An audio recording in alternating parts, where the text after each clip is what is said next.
Hello and welcome back to a new video. In this video I'll show you how to sign up into your Microsoft Outlook email account. For that, just open your app and you can add your account from here, and you can also create a new account. Just tap on create new account button, and now you have to create an email address. Now you have to enter your desired username and choose between outlook.com or hotmail.com. I'll just enter my desired username, and here you can choose if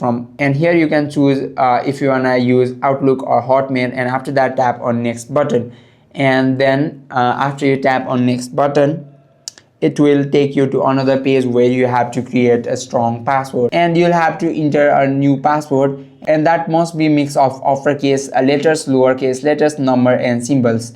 And after that tap on next button, and you'll have to enter some, and then you'll have to add some details, your country or region and date of birth and your birth year, and tap on next button. Now you'll have to enter your first name and your last name. After that tap on next button, and now you'll have to complete the puzzle or human verification challenge, and if it is this challenge, press and hold in this area, and you have to tap on OK button after you create your account, and that is how you can sign up into your Microsoft Outlook. I hope this video helps you out. If you have any questions or queries, just let us know in the comment section. Thank you for watching.